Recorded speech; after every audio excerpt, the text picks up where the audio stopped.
Hi everyone. So I've been working on this really large painting and I have to take a break because it needs to dry, and because I don't like wasting time, I decided to do this video and tell you about how I transitioned from drawing to painting. I think this video will be helpful for people who are having trouble transitioning from drawing with graphite or any other black and white medium into painting. In my case, it was transition from graphite to oil paint. So I have so much to tell you, I don't know where to start. So let's start from the middle. So this is what I posted on Instagram like 4 or 5 years ago, and I did apologize to the painting gods since then multiple times, but the truth is that's exactly how I felt about painting when I started. I hated it. I just hated it. And one time I remember I left a live painting session at the league in the middle and I was so upset. I cried myself to sleep. I was trying to figure out what the hell was my problem. Let's backtrack a little bit. Before I attempted to learn how to paint, I went through this strictly graphite phase where I would draw with graphite pencils only. There was no other medium in my portfolio whatsoever. I was so comfortable with the medium because it was easy, it was quick, it was very convenient. All I needed is a chair and a pencil, a piece of paper, and I was ready to go. My nose is red, I know, because I just scratched it. But I was so happy with graphite that I really did not have any plans for transitioning to painting. I had no ambition for learning how to paint whatsoever until it got to the point where I realized I was getting stuck, and let me explain. So there's a lot one can represent with a graphite drawing or any black and white drawing, okay? So in this drawing, for example, you can see I was able to handle the different light effects. I was able to capture the beautiful transitions and the different types of edges, and I was able to work with all the effects that contribute to the dimensionality of the work, which is something I'm always after when I draw. So the thing that's obviously not available in this drawing is color and all the beautiful effects that color could offer to the viewer if applied properly. By the way, this toilet paper drawing was done a few years before the pandemic. If you recall, at some point people went crazy and with really no valid reason whatsoever started stocking up on toilet paper. I was ahead that one time. I was ahead. All right. And color is such an interesting concept in painting. It has many attributes, one of which is color temperature, which is my favorite thing to work with when I work with color. And temperature, obviously, I'm not sure if you're aware, but it could either make or break your painting, so you better get it right. In fact, I recently had a thought where I was like, if capturing all the different temperature shifts was possible with graphite, we wouldn't need to paint. Painting would be obsolete. Obviously, you could kind of think of the dark areas as your warms and your light areas as your cool areas in a graphic drawing, but that's not as sophisticated as the thing that paint can do. Anyway, I digress. Let's stay on track. Okay. All right. So the more I drew with graphite, the more time I spent observing. Obviously, if you are trying to copy something, you stare at it for a little bit. You're trying to understand what's going on and then put your understanding on the paper. So I spent a lot of time looking at things during my drawing process. So the more I observed, the more often I started noticing these beautiful color relationships. Sometimes when light falls on a curtain, for example, from behind, there is a really nice light reflection on the wall, for example. And like when I see something like this, I immediately think, oh wow, this would be so cool to paint. So I developed this urge to want to capture all these colors, in my work. But obviously I couldn't, because I only had graphite at my disposal. So that's basically when I realized it's really time for me to explore painting, because I don't envision, like, there's no other way for me to proceed but to learn a medium that will enable me to capture all this beauty that I'm seeing. Okay, so that's how I got inspired to learn how to paint. Also, another reason is, as I got better with drawing, I had these ideas for much larger work, and so at some point I concluded that it's really inefficient and waste of my time trying to cover up a large surface with a little tiny pencil. And so that was another reason why I was like, you know what, it's really time for me to pick up painting, because it opens up new possibilities, basically. So fast forward, here's my first painting, and this was okay. I was like, okay, not bad. I was kind of impressed with myself a little bit, because I mean, obviously this is not like a masterpiece or anything, but I felt like first time it's not that bad, and I was like, oh, I didn't know I could do that. Painting is so easy, but then everything just went downhill from there. So looking back, the two main issues I was dealing with were color and the medium of paint. So let's start with color, because that was like the main problem. I simply did not understand color whatsoever. Imagine working in black and white for so long, and so now, in addition to trying to get the values, the proportions, 3D effects, whatever, now I have to worry about color. Dealing with color is like dealing with another universe of things, There's so many things that you have to understand when it comes to color. One of which is a color theory, for example, which I had zero understanding also. And I did hear, people, teachers and other artists, my colleagues, talk about color theory. But I was like, all right, I know the wheel, it's round and it has like a bunch of colors on it, whatever. And supposedly that's how they interact with each other when you apply. But I didn't really understand how to do that, how to apply that concept during painting.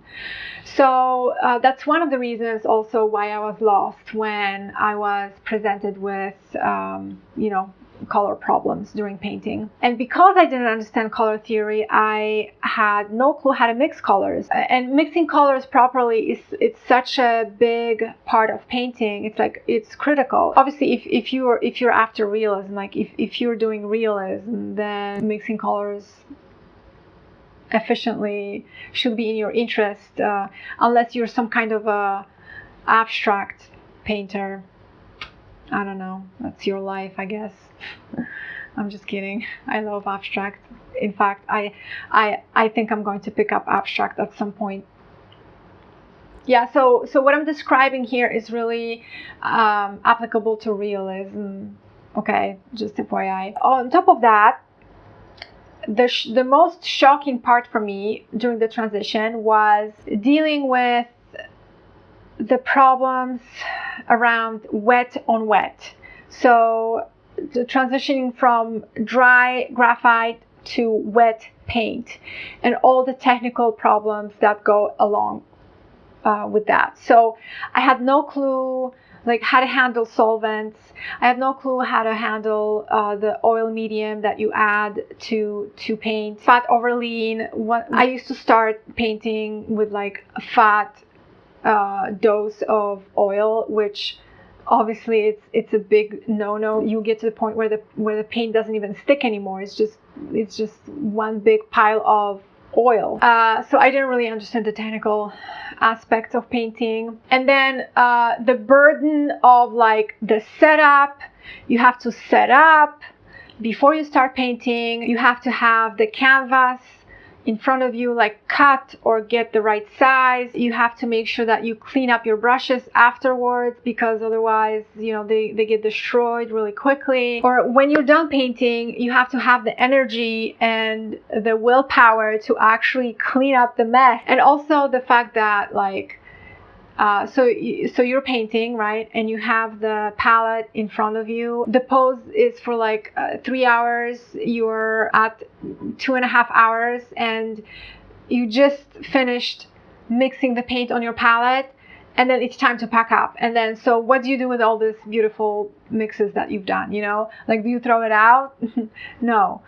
I just felt like at the beginning, I was wasting a lot of my time, and that added to the confusion and frustration, and all of that really prevented me from improving. Okay, so I had to take a step back, and I had to figure out how to better approach this learning process. It had to be something that did not result in frustration and just total resignation. At some point, I was like, I can't. But I have to mention that quitting painting was never an option for me, even at the very beginning when I was really frustrated with the process, because the desire to capture color and my desire to just develop my vision of color was so much stronger that I saw no other choice but to find a better way to learn paint and painting. Okay, so at some point I decided to try color pencils, and I think that was as a result of some online research I was doing, and I saw people do really incredible realistic drawings with color pencils, and I was like, I can do this. This should be a piece of cake for me, So I got myself this really cool set of color pencils from Faber-Castell. It's the set of 120 pencils, and that was the best investment I have ever made in my entire life. So these pencils literally changed my life. So color pencils allowed me to transition slowly and with focus on color, which was my biggest problem. And all these technical issues related to wet mediums was eliminated. So obviously I didn't have to worry about wet on wet and waiting for the paint to dry before trying to add some more detail, or trying to figure out how to keep the paint sticking. All of that was eliminated, and I could just focus on color. Color pencils taught me how to analyze the colors that I was looking at. And that's because in order to get the desired color, I would have to layer multiple colors on top of each other and then blend them. That made me think. For example, all right, I'm looking at a yellow curtain, right? And I have limited number of yellows in front of me. I would pick the one that is closest to the local color of the curtain, and I would start with that. But then I would compare and contrast, and I was like, okay, this yellow is too bright. What can I do to tone it down? And so I would start playing around with adding other colors on top of it, and then eventually I would conclude, oh yeah, purple work. It gives you this nice earthy version of yellow. And so I would repeat that process with every color I would have trouble getting, and eventually, intuitively, I would, without even realizing, I would be at a point where I could say, oh, wow, this is what color theory is. That's what I'm doing, but it was such a natural process with color pencils. Now that I think about it, it was kind of unbelievable, really. So today, for example, when I look around and I look at all the colors, I'm able to guess the ingredients of it. Like I can tell how much yellow is there, green in this color, is there yellow, is there blue, is there red, and how much of each. And in fact, when I'm in the subway or when I walk around, I'm like, oh wow, this is such an interesting relationship here. It would be interesting to paint, and immediately my mind goes to, how would I mix the colors? I don't know. It's such a cool mindset. I feel like I have special powers or something. And by the way, I've always thought that this act of painting is so aggressive when compared to drawing. I'm saying this because when I started painting, I was really intimidated by the medium of paint, because I would mix the paint and I would make a brush stroke on the canvas, and I would stare at it for a while, and I would be like, okay, I put this patch of color on the canvas, and now what? Where do I go from here? It's so immediate, and I felt like there's so much pressure on me to immediately put another brush stroke on top of that or next to it or whatever and do it fast. And I felt like there's really no turning back, no easy way to reverse what you just did. If you wipe it down, you're left with a messy version of what you did. It was so stressful really at the beginning. Whereas drawing, for example, it's so soft. I mean, I'm not sure. I guess it depends on the technique as well. But in my case, my drawings, I start very soft. I have time to react to things. It's slow. I can barely see my first pencil marks, and it's easy to erase. All I have to do is just pick up an eraser and gently erase. No mess. Everything is still dry. My hands are clean, and again, painting was just so aggressive, so aggressive. That's why I was intimidated by it at the beginning. So now that I have all these beautiful pencils in front of me, and I kind of started to understand how to deal with color a little bit without all the mess of wet paint, I decided to come up with this training strategy where I would make a graphite pencil drawing, color pencil drawing, and a painting of the same pose. So I came up with this training strategy while I was at the league, because again, I really love working from life. And when I was learning color through color pencils, I felt like it would be really interesting to do color pencil drawings from life, because that sounded kind of unusual. Yeah, so I did a graphite pencil drawing, a color pencil drawing, and a painting of the same pose. I did that for quite a few poses. So each pose at the league, in the class that I was taking, was about 3 weeks. And so I would spend about 3 days for graphite drawing, and then I would spend maybe 4 or 5 days for color pencil drawing. Then I would proceed to doing the painting for the rest of the pose. Okay, and I can't begin to tell you how transformative that training strategy was for me. I really started understanding painting through working with color pencils. When I say this out loud, it sounds really strange, but it's true. My painting just transformed, really. So today, I'm really comfortable with painting. It's one of the things that I love doing. I've said this many times before in my other videos, but I really love painting from life.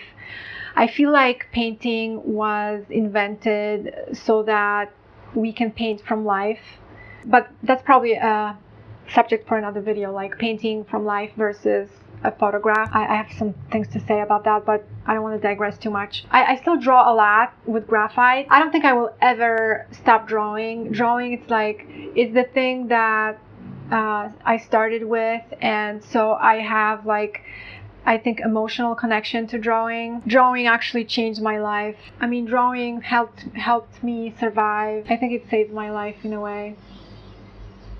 And I still continue to draw with color pencils, even though I feel comfortable already with paintings. It's really good to have the ability to work with different mediums as an artist, because you're basically never bored. So that's basically it. So this was my experience with transitioning from graphite to oil paint. Maybe you were drawing for a long time, but you never had that problem. Like you were able to transition to painting right away with no issues. And so if you're one of those people, let me know how you did that, because I'm sure other people, other artists will be interested in how you did that. Regardless of your experience, let me know. Do you also have issues with color, or do you also get frustrated with the medium of paint, and how do you react to some of these issues? Okay, so I hope that you found this helpful, and